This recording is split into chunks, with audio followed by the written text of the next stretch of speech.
Ural के बर्फीले पहाड़ों में एक ऐसा राज दफन है जो आज भी इतने सालों बाद भी सुनने वालों के दिलों में एक अजीब सी सिहरन पैदा कर देता है।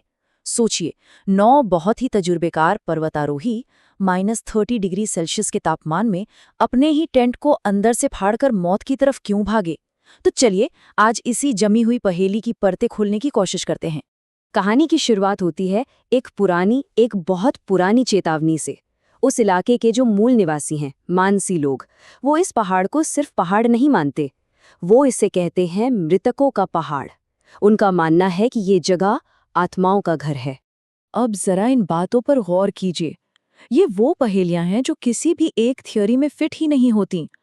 टेंट अंदर से फटा था, लोग नंगे पैर भागे, भयानक अंदरूनी चोटें थीं, पर बाहर कोई निशान नहीं, और तो और कपड़ों पर रेडिएशन। हर सबूत अपने आप में एक नया सवाल खड़ा करता है। तो चलिए थोड़ा पीछे चलते हैं। साल था 1959। सोवियत संघ के 9 जांबाज, बहुत ही स्किल्ड पर्वतारोही, एक मुश्किल अभियान पर निकले थे जो उनकी जिंदगी का आखिरी सफर बन गया। ये कोई नौसिखिए नहीं थे, बिल्कुल नहीं। ये यूराल पॉलिटेक्निक के होनहार छात्र थे जो हर चुनौती के लिए तैयार थे।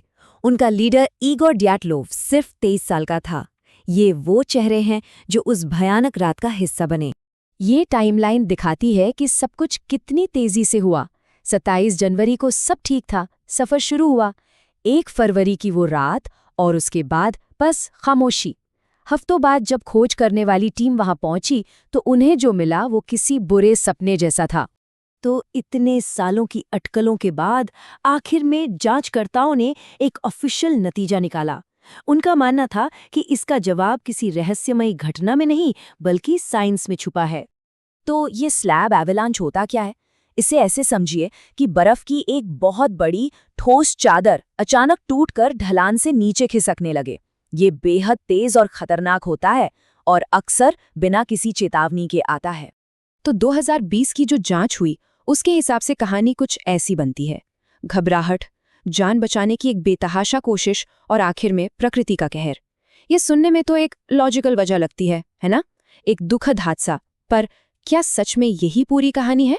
और बस यहीं से कहानी में एक ऐसा मोड़ आता है जो सब कुछ बदल देता है।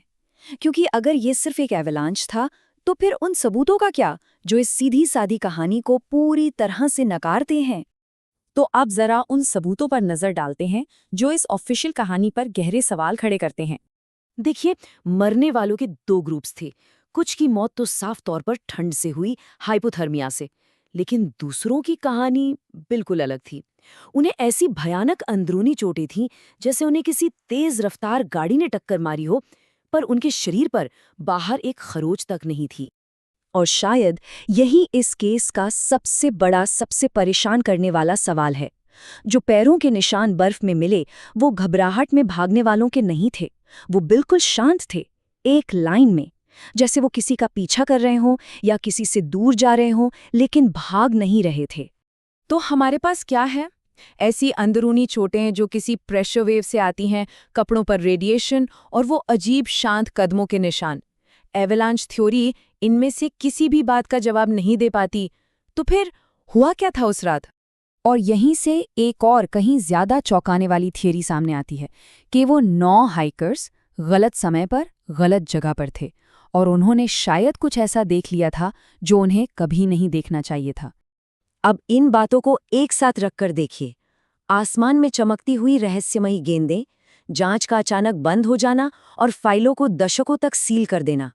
ऐसा लगता है ना जैसे कोई कुछ बहुत बड़ा छिपाने की कोशिश कर रहा था। लेकिन क्या? और ये कहानी हाल ही में और भी ज्यादा उलझ गई जब कुछ सोर्सेज ने यह दावा किया कि बर्फ के नीचे से एक मिलिट्री कंटेनर मिला है जिसने इस पूरे राज पर से पर्दा उठा दिया है। सोचिए, इस लॉगबुक में ये लिखा मिला, ऑपरेशन E1079, टेस्ट की सीमा में घुसपैठ, आम नागरिकों के हताहत होने की संभावना, तुरंत छिपाने का प्रोटोकॉल शुरू किया गया। ये दिल दहला देने वाला है। इसका मतलब है कि सेना को हाइकर्स के बारे में पता था और उन्होंने उन्हें बचाने के बजाय सब कुछ दबाने का फैसला किया। तो आखिर में हमारे पास 2 बिल्कुल अलग-अलग कहानियां हैं। एक है कुदरत के कहर की और दूसरी इंसान की क्रूरता की।